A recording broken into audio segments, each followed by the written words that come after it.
Hello बच्चों, let's read the question first. The question says, pick up the correct statement. अब हमारे पास first statement है synapses of homologous chromosomes occurs during prophase 1. Second है division of centromeres take place during anaphase 1. Third is spindle fibers disappear completely in telophase of mitosis.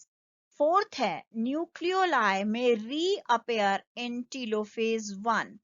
अब हमें यहाँ पे नीचे 4 options दिए गए हैं और हमें उन ऑप्शंस में से करेक्ट ऑप्शन चूज करना है जिसमें कि कौन सी स्टेटमेंट्स ट्रू है वो कॉम्बिनेशन चूज करना है। तो यहाँ पे हमारे क्वेश्चन का सबसे पहले हम की कॉन्सेप्ट लें तो की कॉन्सेप्ट में हमारे पास आ जाएगा सेल डिविजन्स, क्योंकि यहाँ पे दोनों ही डिविजन्स के बारे में क्वेश्चन है, स्टेटमेंट्स दी हुई हैं। तो सेल डिवीजन जो है वो बेसिकली दो तरह की होती है, एक होती है माइटोसिस और दूसरी सेल डिवीजन होती है मेयोसिस। अब ये जो मेयोसिस सेल डिवीजन है ये फर्दर दो तरह की होती है, मेयोसिस 1 एंड मेयोसिस 2। तो यहाँ पे अब ये मेयोसिस 1, मेयोसिस 2 एंड माइटोसिस, इन सब में बेसिक 4 फेजेस आती हैं, जिसमें हमारा फर्स्ट फेज जो है वो है प्रोफेज, सेकेंड हमारे पास है मेटाफेज, थर्ड हमारे पास है एनाफेज और फोर्थ हमारे पास है टीलोफेज। तो ये 4 फेजेस जो हैं वो ये 3 तरह की जो सेल डिविजन्स है उनमें होता है। अब हमारा जो क्वेश्चन यहाँ पे हमें गिवन है उस क्वेश्चन में जो पहली स्टेटमेंट हम देखें तो उसमें है, जो फर्स्ट स्टेटमेंट है, synapses of homologous chromosome occurs during prophase 1। तो यहाँ पे उन्होंने साइनैप्सेस जो है ये कहा है कि ये जो है प्रोफेज 1 में होता है, यानी मेयोसिस 1 की स्टेज प्रोफेज 1 में होता है। तो जो साइनॉप्सिस है एक्चुअल में ये होता क्या है, यहाँ पे पेयरिंग होती है। किसकी पेयरिंग होती है? 2 क्रोमोसोम्स की पेयरिंग होती है। तो यहाँ पे हमारे पास ये जो 2 क्रोमोसोम्स की पेयरिंग है, या हम इसको ऐसे भी बोल सकते हैं कि मैचिंग हो रही है। पेयरिंग और मैचिंग सिनोनिम है एक दूसरे के। होमोलोगस पेयर्स की, होमोलोगस किसके? क्रोमोसोम्स जो हैं। तो होमोलोगस पेयर्स जो हैं उनकी जो है यहाँ पे सेग्रीगेशन से पहले ये जो स्टेप है ये प्री सेग्रीगेशन है। सेग्रीगेशन इसके बाद में होगा क्रोमोसोम्स का, उससे पहले मैचिंग होगी। तो ये साइनैप्सिस जो है वो हो रही है और ये सिर्फ मेयोसिस में होती है, क्योंकि साइनैप्सिस माइटोसिस में नहीं होती है। तो हमारे पास ऑप्शन 1 जो है वो हमारा ट्रू ऑप्शन है। उसके बाद हम अपना सेकंड स्टेटमेंट देखें। फर्स्ट ऑप्शन यानी फर्स्ट स्टेटमेंट हमारा ट्रू है। सेकंड ऑप्शन में बोला है कि जो सेंट्रोमेयर है वो डिवाइड हो रहा है, यानी कि हम यहाँ पे बात कर रहे हैं डिवीजन ऑफ सेंट्रोमेयर। तो यहाँ पे हमें कहा जा रहा है स्टेटमेंट के अंदर कि जो सेंट्रोमेयर है उसकी डिवीजन जो है एनाफेज में होती है, और वो भी सेकेंड वाले एनाफेज में, यानी मेयोसिस 2 के एनाफेज स्टेज में।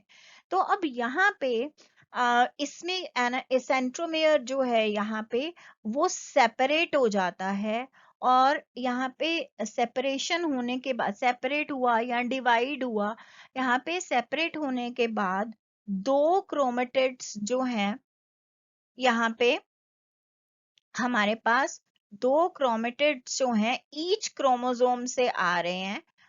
तो और वो ऑपोजिट पोल्स की तरफ मूव कर रहे हैं यहाँ पे। तो ये ऑपोजिट पोल्स की तरफ जो मूव करते हैं ऑन अ स्पिंडल, तो ऑब्वियसली इसमें स्पिंडल फाइबर्स इनको हेल्प करते हैं ऑपोजिट पोल्स की तरफ मूव करने में। तो यहाँ पे ये जो ऑप्शन है ये रॉन्ग है। ये एक्चुअल में ये जो हमारा एनाफेज 2 में जो है ये नहीं हो रहा है। तो यहाँ पे सेंट्रोमेयर अपार्ट नहीं होते हैं, बल्कि क्रोमेटिड्स जो हैं वो सेपरेट हो रहे हैं। अब हमारा जो थर्ड स्टेटमेंट है हमारे पास, कि जो हमारा स्पिंडल फाइबर है वो डिसअपियर हो जाता है इन टीलोफेज ऑफ माइटोसिस। तो जो हम टीलोफेज जो है वो फाइनल फेज होती है, लास्ट फेज होती है। तो यहाँ पे टीलोफेज जो है यहाँ पे पर्टिकुलरली जो स्पिंडल फाइबर्स हैं तो डिसअपियर हो जाते हैं टीलोफेज में। तो और ये इन्होंने जो टीलोफेज हम यहाँ पे बात कर रहे हैं स्टेटमेंट के अंदर, वो माइटोसिस प्रोसेस की है। तो यहाँ पे जो स्पिंडल फाइबर्स हैं वो डिसअपियर होते हैं। ये हमारा जो है अकॉर्डिंग टू द स्टेटमेंट, और ये राइट भी है कि ये स्पिंडल फाइबर्स यहाँ पे डिसअपियर हो जाते हैं। स्पिंडल जो स्पिंडल है वो बोथ डिविजन्स में रिक्वायर्ड है, चाहे वो माइटोसिस हो या मेयोसिस हो, दोनों में चाहिए, ताकि यहाँ पे इवनली डिवीजन हो सके। ये इवन डिवीजन किसकी होनी है? ये इवन डिवीजन जो है वो क्रोमोसोम्स की होनी है। जब यहाँ पे जब वो पेरेंट सेल से जिनका की क्रोमोसोम नंबर डबल होगा, उनसे जो है डॉटर सेल्स बनेंगे। तो यहाँ पे जो डॉटर सेल्स होंगे हैप्लॉइड सेल्स होंगे। तो ये हमारा जो ऑप्शन है ये भी स्टेटमेंट जो है करेक्ट है। तो ऑप्शन 3 भी करेक्ट है। अब हम ऑप्शन 4 देखें। ऑप्शन 4 में उन्होंने कहा है न्यूक्लियोलाई में रीअपेयर।